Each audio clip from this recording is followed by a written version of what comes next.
আর এই বিস্ফোরণে রক্তাক্ত হয়েছে দেশের রাজধানী। নিরাপত্তায় গাফিলতির অভিযোগে বিশেষজ্ঞরা সরব হয়েছেন। অনেকগুলো প্রশ্ন উঠছে, জঙ্গিদের বিরুদ্ধে যুদ্ধেই কি পাল্টা হামলা?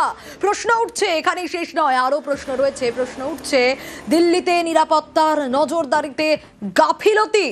প্রশ্ন 3, গোয়েন্দা নজরদারিতেও কি তাহলে বড়সড় ব্যর্থতা? প্রশ্ন 4, ক্লোজ সার্কিট ক্যামেরায় ধরা পড়েনি সন্দেহজনক গতিবিধি। এই প্রশ্নগুলো উঠছে। প্রশ্ন উঠছে, নাশকতায় পরিকল্পনার ছাপ স্পষ্ট হলেও আজ পায়নি দিল্লি পুলিশ। প্রশ্ন উঠছে, রাজধানীতে এত বিস্ফোরক ঢুকলো কিভাবে? হাই সিকিউরিটি জোন লালকেল্লার, সেখানে এই ঘটনায় উঠছে প্রশ্ন।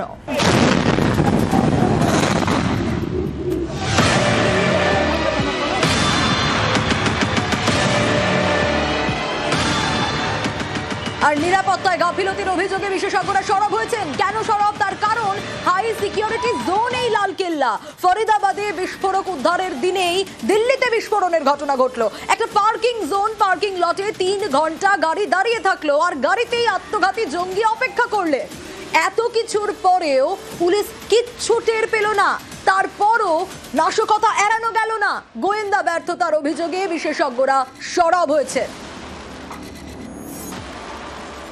এগুলো খুব স্মল গ্রুপস, মানে 2-3 জন এর স্মল গ্রুপসে কাজ করে, আর একটা জায়গায় কনসেন্ট্রেটেড থাকে না। এরা এখন উইথ ইন্টারনেট আর মোবাইল টেলিফোনি এটসেট্রা, এখন কমিউনিকেশন আর ফেসিলিটিস এত ভালো হয়ে গেছে দ্যাট খুব খুব নিজের ফিজিক্যালি ক্লোজ বসে থাকার দরকার এখন এদের নেই। যে রেটে টেকনোলজি অ্যাডভান্স করছে আর কমিউনিকেশন ফ্যাসিলিটিস অ্যাডভান্স করছে, ওইটার একটা অ্যাডভান্টেজ এরা নিতে পারে। আমাদের সিকিউরিটি এজেন্সি এদেরও আর এই আইবি এটসেট্রা এদেরও সতর্কতা বাড়াতে হবে।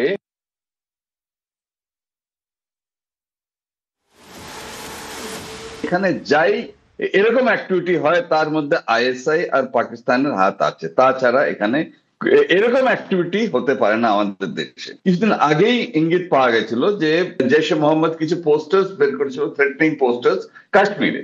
ওইটার সূত্র ধরে যে লিঙ্ক পেয়েছে, ওটা ফরিদাবাদের একটা ডক্টর এর কাছে। এত তাড়াতাড়ি একটা এফেক্টে আনবে এটা হয়তো দিল্লি পুলিশ বা যারা ইনভেস্টিগেশন করছিল তারা হয়তো এটা করতে পারেনি। তো হাই অ্যালার্ট সব জায়গায় হয়ে গেছে। যেই ইন্টেন্সিটির জিনিস ধরা পড়েছে সেটা অনেক বড় একটা কিছু করতে পারতাম। তো ওইটা আমার মনে হয় আপাতত একটা হল্ট হয়েছে। আর দিল্লিতে জঙ্গি হামলা কোথায় হলো? লালকেল্লার কাছে। i-20 গাড়িতে আত্মঘাতী বিস্ফোরণ, আর এই গাড়িটি বারবার হাত বদল হয়ে এসে পৌঁছয় উমর নবীর কাছে। সোমবার বদরপুর বর্ডার হয়ে ওল্ড দিল্লিতে গাড়িটা ঢোকে। তারপর লালকেল্লার কাছে ট্রাফিক সিগন্যালেই বিস্ফোরণ।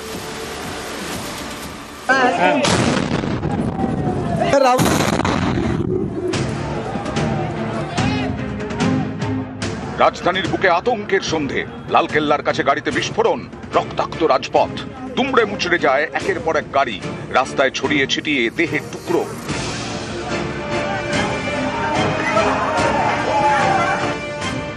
এই সেই গাড়ি হুন্ডাই i-20, এতে আত্মঘাতী বিস্ফোরণ যা প্রাণ কাড়ল বহু মানুষের।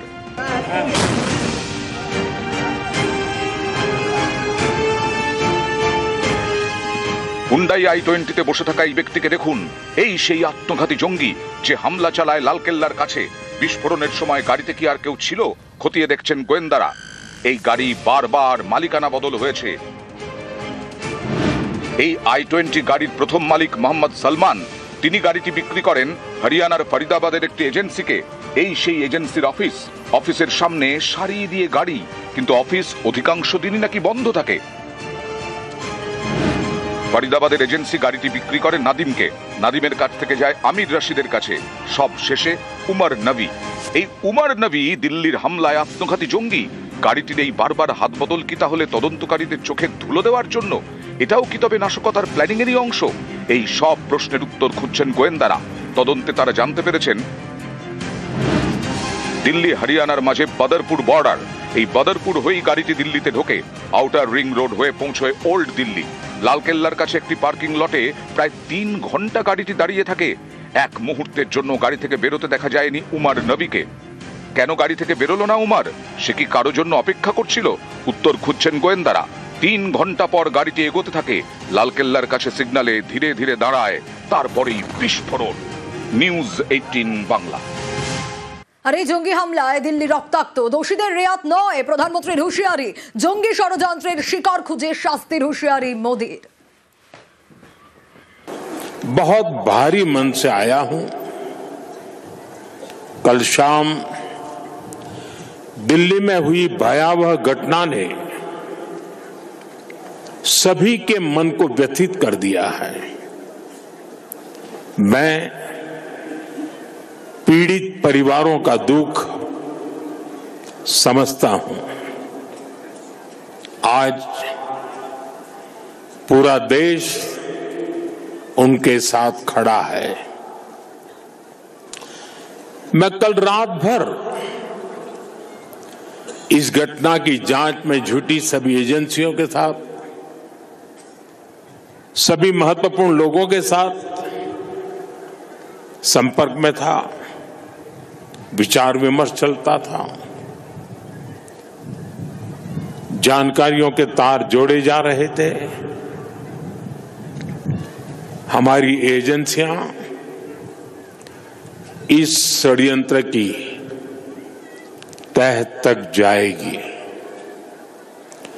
इसके पीछे के षड्यंत्रकारियों को बख्शा नहीं जाएगा। All those responsible will be brought to justice. দেশের রাজধানীতে জঙ্গি হামলা, নিরাপত্তা নিয়ে কংগ্রেসের প্রশ্ন, জবাব দিতে হবে কেন্দ্রকে, তোপ কংগ্রেসের। खैर प्रधानमंत्री तो भूटान चले गए, लेकिन जो चिंता और भय का माहौल पूरे देश में उपज रहा है, देश के मन में बहुत सवाल हैं। उन सवालों के जवाब जब तक नहीं मिल जाते, अब ये ब्लास्ट क्या था, किसने कराया, एक्चुअली क्या है, ये जब तक सरकार ये हमें नहीं बताती तब तक इस पर कोई टिप्पणी करना वाजिब नहीं होगा। बहरहाल एक भय का माहौल है, देश की राजधानी में है। देश की राजधानी में यूं इस तरह से ब्लास्ट होना अपने आप में बहुत सवालों को जन्म देता। দিল্লিতে বিস্ফোরণ প্রশ্নে নিরাপত্তা, দেশের নিরাপত্তা নিয়ে প্রশ্ন অভিষেক বন্দ্যোপাধ্যায়ের। আদালতের নজরদারিতে সিটের দাবি অভিষেকের। দিল্লির আইন শৃঙ্খলার দায়িত্ব কেন্দ্রীয় স্বরাষ্ট্র মন্ত্রকের, সেখানে কিভাবে নিরাপত্তার ত্রুটি, প্রশ্ন অভিষেকের। ফরিদাবাদে বিস্ফোরক উদ্ধারের প্রসঙ্গ টেনেও খোঁচা।